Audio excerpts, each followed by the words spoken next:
En este programa nos asombraremos con el preciso engranaje de nuestro reloj biológico. Seremos testigos de la confirmación de un postulado de Einstein de hace más de un siglo. Veremos una sofisticada técnica para retratar moléculas y nos sorprenderemos con las grandes aportaciones de los premios Nobel.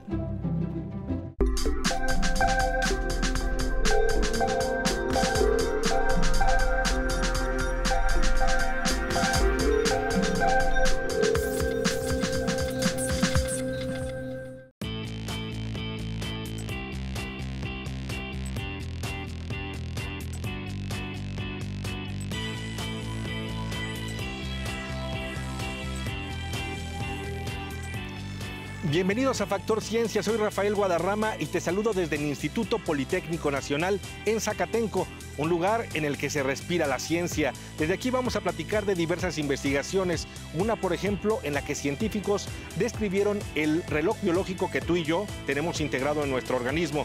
También vamos a platicar sobre la existencia de ondas gravitacionales, un trabajo que el propio Albert Einstein pensaba que era muy complicado de describir. En otro momento abordaremos técnicas que han revolucionado la bioquímica. Va a ser un programa muy interesante. Te invito a que te quedes con nosotros. Esto es Factor Ciencia. Comenzamos.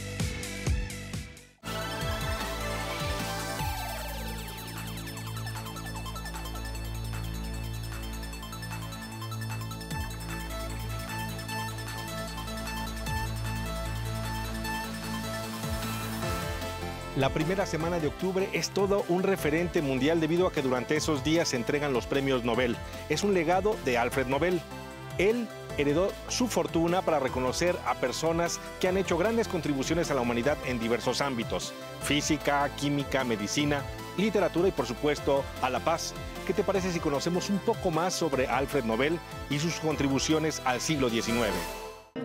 Lo más importante que hizo Alfred Nobel fue desarrollar el procedimiento para poder manipular la nitroglicerina. La importancia que esto tiene es que es un explosivo sumamente potente que cuando se manejaba en forma líquida podía explotar de manera espontánea. Él primero la mezcló con sílice, con arena común, para hacer un sólido explosivo, y después lo mezcló con ciertas sustancias para hacer gelatina. ¿Por qué es importante? Porque el sólido se podía hacer en forma de cartuchos, y esto se podía barrenar superficies, meter el cartucho de dinamita y provocar la explosión para perforar montes, para perforar lo que fuera, para hacer túneles, por ejemplo, para construir carreteras. Él fue un hombre que era un apasionado de la ciencia y entonces trabajó mucho, por ejemplo, en el desarrollo de hule sintético, en el desarrollo de piel sintética, en el desarrollo de varias cosas importantes. Obviamente la mayor parte de sus patentes fue relacionada con explosivos, desde lo que ya comentamos, la dinamita, la nitroglicerina gelificada, hasta explosivos como sistema de propulsión para cohetes, para torpedos, para proyectiles. Él fue uno de los desarrolladores de la llamada pólvora blanca. Nobel era un hombre sumamente enfermizo, sufría de dolores de cabeza, tenía problemas digestivos con mucha frecuencia, y entonces, como hombre enfermizo preocupado por la salud, instituye un premio para quien haga avances notables en medicina. Como científico interesado en desarrollar productos químicos útiles para la humanidad, instituye un premio en química. Como científico interesado en la física y cómo aplicar la física, él fue uno de los primeros inventores de barómetros, por ejemplo, para medir la presión ambiental, la presión atmosférica. Entonces instituye el Premio Nobel de Física. Una de las facetas poco conocidas de él es que él era escritor, llegó a escribir inclusive piezas de teatro. Lo que más escribió fue poesía, pero nunca la publicó, nunca la quiso publicar. Pero esa fue la razón por la cual instituyó el Premio Nobel de la Literatura. Y como siempre se le vinculó con la milicia, estableció el Premio Nobel de la Paz como contraparte a lo que lo había hecho rico. En 1968 el Banco Central de Suecia hizo una donación a la Fundación Nobel para establecer un premio en ciencias económicas. Entonces es el premio del Banco Central de Suecia en honor a Alfred Nobel, pero no es en realidad un premio Nobel. Le debemos mucho a Alfred Nobel, todavía le seguimos debiendo porque fue gracias a toda la investigación sobre explosivos que hizo Nobel que fue posible tener este tipo de cosas. Es decir, 140, 130 años después de que él trabajara con esto, seguimos empleando sus conocimientos y sus recursos.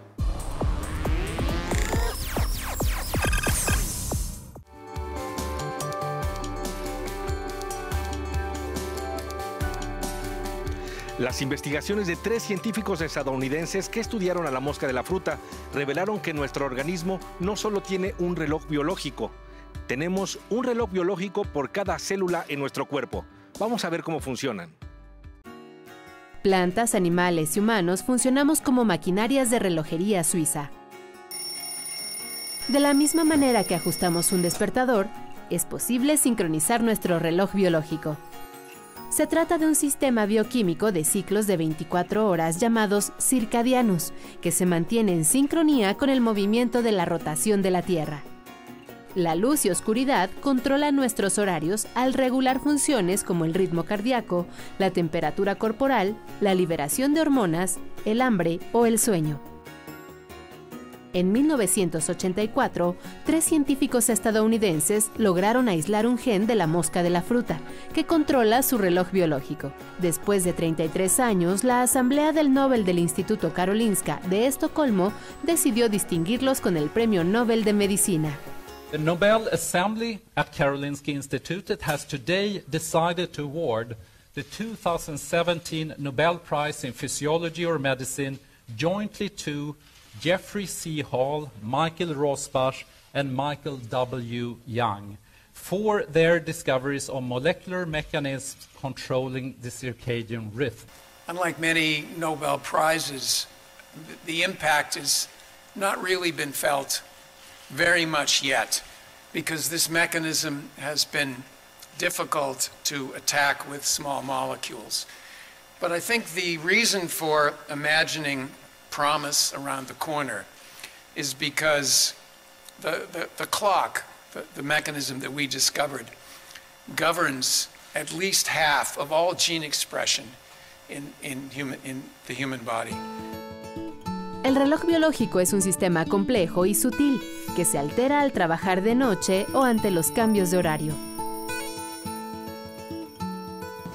When you fly across the Atlantic, within 24 hours, your brain, a region of your brain and a part of your hypothalamus, will probably be almost fully reset within a day of arriving in Europe. On the other hand, your liver and your lungs and the cells in your skin are much delayed in that adaptation. Esto ocurre porque en realidad cada una de nuestras células tiene su reloj biológico. Así nuestro cuerpo se comporta como un gran engranaje que se activa a su propio ritmo.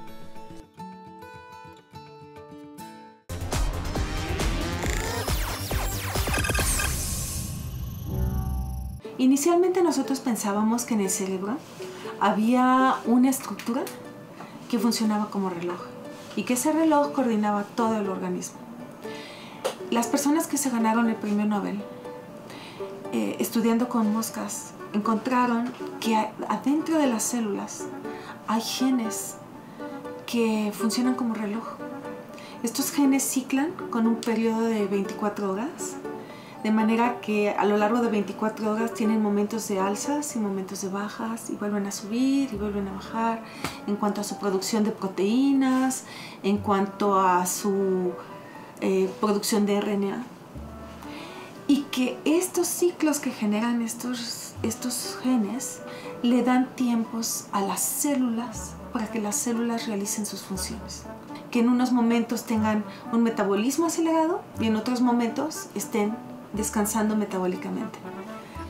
Entonces, bueno, el concepto de reloj biológico se hizo muy complejo, porque entonces descubrimos que todas las células del cuerpo tienen estos genes que les están dando tiempo a las células, y entonces entenderíamos que cada célula tiene adentro su reloj biológico. Y entonces en realidad, pues si tenemos miles de células, pues todas las células tienen un reloj biológico, pues tenemos miles de relojes biológicos. Esto nos dice que los cuerpos son muy complejos y que para poder funcionar, todas las células del cuerpo necesitan estar ciclando de acuerdo al día y a la noche.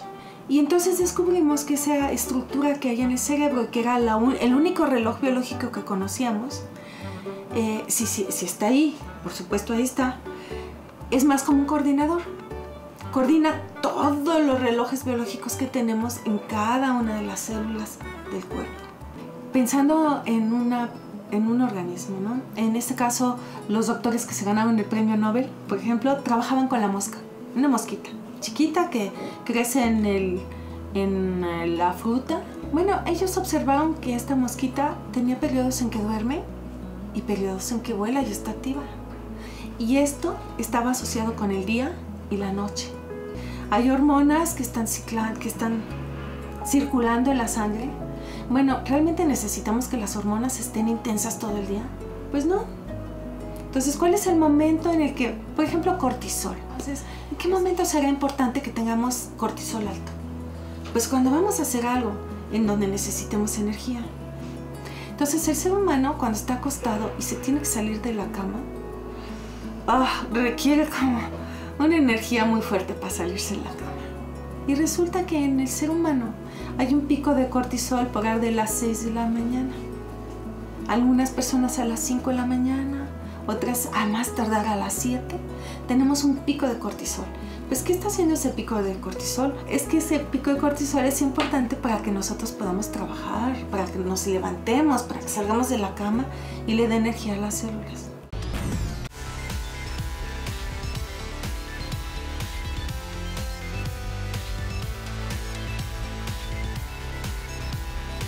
Es interesante saber cómo funciona nuestro reloj biológico y cómo gracias a hormonas como el cortisol tenemos energía para realizar nuestras actividades cotidianas. Pero ¿qué te parece si desde el emblemático planetario del Instituto Politécnico Nacional hablamos de otras energías, las que provienen del universo? Por ejemplo, las ondas gravitacionales que fueron detectadas en 2015 y que provenían de la fusión de dos hoyos negros. Los científicos que contribuyeron a esa detección este año se hicieron acreedores al Premio Nobel de Física. Hace 100 años, el genio alemán Albert Einstein habló por primera vez de una de las fuerzas invisibles del cosmos, las ondas gravitacionales, generadas en fenómenos violentos como las colisiones de estrellas o el propio origen del universo. En 2015, 3 científicos estadounidenses del LIGO, el Observatorio de Interferometría Láser de Ondas Gravitacionales, que se encuentra debajo de la Tierra en Washington, descubrieron la existencia de este tipo de ondas. Todo ocurrió al detectar una señal que se originó hace 1.3 millones de años luz tras un choque de dos hoyos negros, hallazgo que hoy es distinguido con el Nobel. The Royal Swedish Academy of Sciences has decided to award the 2017 Nobel Prize in Physics, with one half to Rainer Weiss and the other half jointly to Barry C. Barish and Kip S. Thorne, all of them members of the LIGO-Virgo collaboration. And the Academy citation runs for decisive contributions to the LIGO detector and the observation of gravitational waves. Las ondas gravitacionales son como olas que deforman el espacio-tiempo, de la misma manera que una piedra cae en un estanque. Until now, we have only seen warped space-time. We as scientists have only seen warped space-time when it's very calm. It's as though we had only seen the surface of the ocean on a very calm day when it's quite glassy. We had never seen the ocean in a storm, roiled in a storm with crashing waves. Además de los laboratorios LIGO en Estados Unidos, existen otros detectores de ondas gravitacionales como el Virgo en Italia y el GEO 600 en Alemania. And with this instrument that's been developed, both here and in Europe and later on in other countries, we've opened a new field of astronomy and astrophysics. And that's really, I think, the fundamental thing that's so new about this. And that is not, the Einstein waves are interesting, and the fact that you can directly detect them is important, but the real payoff is going to be in the future.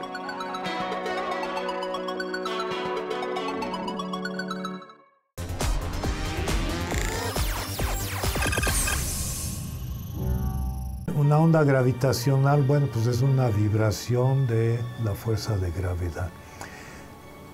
Nosotros conocemos muchos tipos de ondas. Por ejemplo, el sonido es una onda en el aire.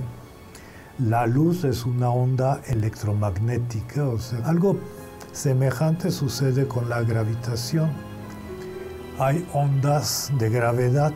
En los años 60 los físicos empezaron a construir aparatos para detectar estas ondas gravitacionales. Los primeros intentos fueron con unos cilindros de aluminio gigantescos de varias toneladas que supuestamente deberían de vibrar al paso de una onda gravitacional. Este método no tuvo éxito y por eso se fueron para otro método que es la interferometría.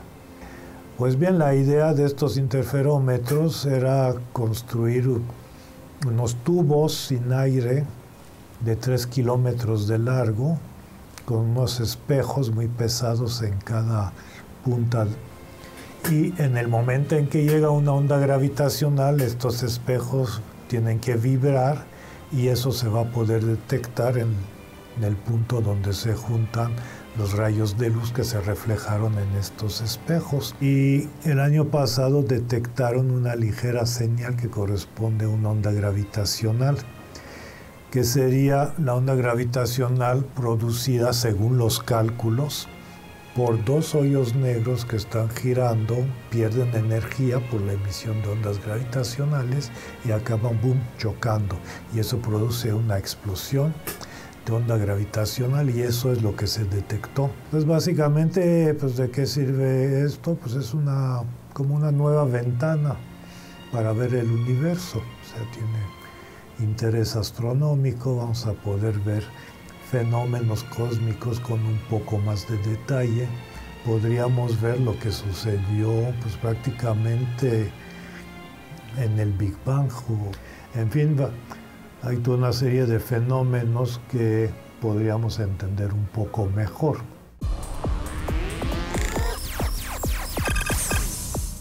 Las estructuras de grandes dimensiones o los objetos a nuestra escala resultan de alguna manera más fáciles de estudiar para la ciencia.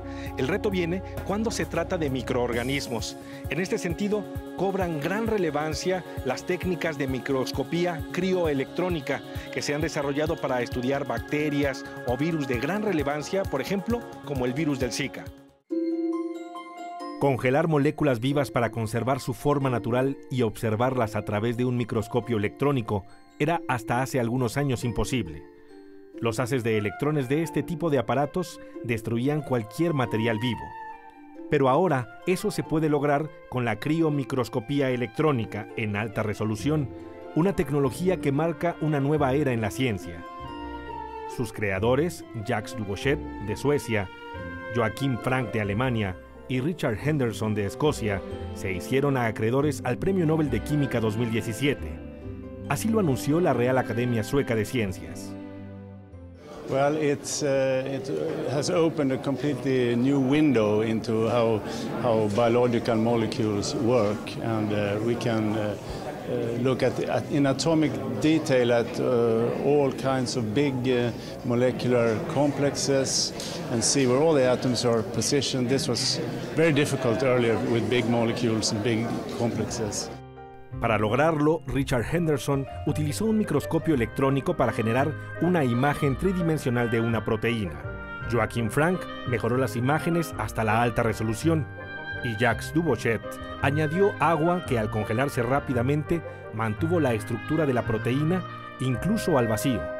Un trabajo realmente de equipo. Vous comprenez que dans un moment comme ça, le sentiment qui s'impose, c'est une très grande reconnaissance. Ils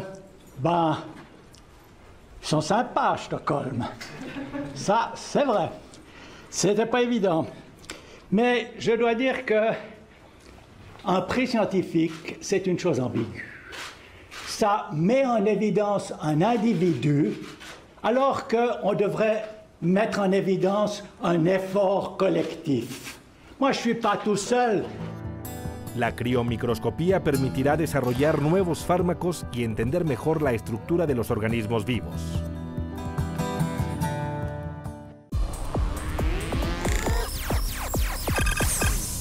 Es un premio muy interesante y de hecho toca temáticas que el Instituto de Química realiza. Entonces nos dio mucho gusto, generó muchísimo interés. Ya ha habido muchos contactos con el Instituto de Química para hablar de este tipo de temas. Y bueno, básicamente es un tema cuya elemento central es entender, su contribución central es entender la estructura de moléculas muy grandes y moléculas que principalmente tienen que ver con las células o con la vida misma, ¿no?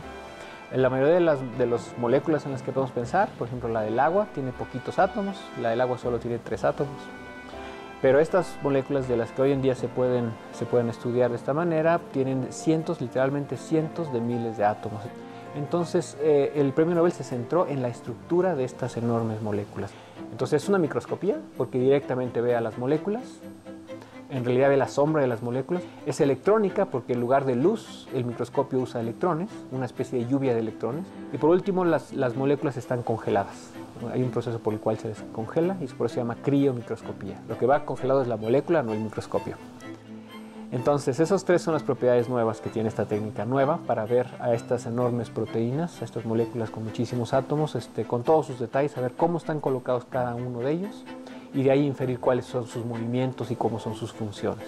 Nosotros tenemos estamos empezando el área de criomicroscopía electrónica, tenemos ya un instrumento empezando a funcionar. El instrumento no llega a las resoluciones que son necesarias, pero sí nos sirven para estandarizar las muestras y luego se hacen en colaboración con grupos en el extranjero ya los estudios, ¿no? Entonces, si uno entiende bien la estructura de estas proteínas, de las moléculas, y uno puede entonces ya saber cómo tiene uno que diseñar un fármaco que va y se va a colocar sobre o encima o interactuando con la proteína para bloquear su efecto, y eso puede inducir eliminar a una célula cancerosa o bien incidir sobre algún microorganismo que esté causando una infección.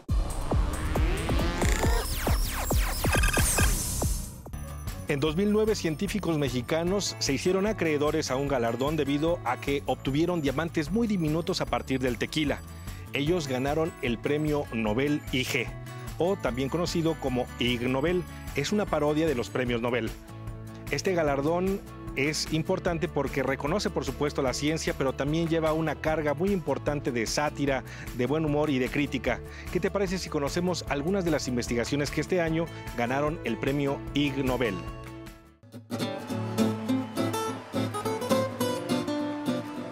Antes del anuncio de los premios Nobel, en el Teatro Sanders de la Universidad de Harvard, en los Estados Unidos, científicos, estudiantes, periodistas y curiosos asisten a una ceremonia de gala muy esperada, los premios Ig Nobel, una parodia de los auténticos reconocimientos. Al año se reciben más de 9,000 nominaciones que aspiran a ser merecedoras del Ig. En materia de ciencia se trata de trabajos importantes o triviales, siempre apegados al protocolo científico. Como es costumbre, personas que han ganado un premio Nobel de verdad son las encargadas de entregar 10 reconocimientos en diferentes categorías. Los galardonados recibieron un reconocimiento de $10,000 millones en billetes antiguos de Zimbabue, que suman alrededor de $8 en total. Una hoja de papel que indica que son ganadores y una estatuilla.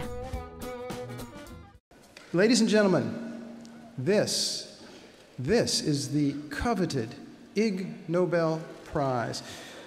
This year's prize is a replica of a human head supporting a replica of a question mark. Uno de los afortunados de la noche fue el francés Marc-Antoine Fardin, por su trabajo de dinámica de fluidos al responder la pregunta de cómo un gato puede ser sólido y líquido a la vez. It was based on the common definition that a liquid is a material that can adapt its shape to its container. El surcoreano Ji-won Han estudió la forma más apropiada de caminar con una taza de café sin derramarla. La respuesta la tiene la mecánica de fluidos. La taza se sostiene al usar la mano como garra. Cuando se sujeta por arriba, la frecuencia oscilatoria del líquido se reduce un 50%, lo que descubrió cuando tenía 15 años de edad. El británico James Hadcote demostró que a medida que los hombres envejecen, sus orejas crecen en promedio 0.22 milímetros al año. 20 years ago, we set out to prove this by measuring the ears of 206 patients. And we put it on a graph, and it's true. Los italianos Matteo Martini e Ilaria Bufalari fueron premiados por su investigación ¿Soy yo o es mi gemelo? Ellos identificaron que gemelos idénticos no son capaces de reconocer a través de fotografías si las imágenes que observan son de ellos o de su gemelo. Estos fueron algunos de los premios Ig Nobel 2017 que honra a aquellos investigadores que pasan muchas horas en sus laboratorios, pero que también han aprendido a divertirse mucho con la ciencia.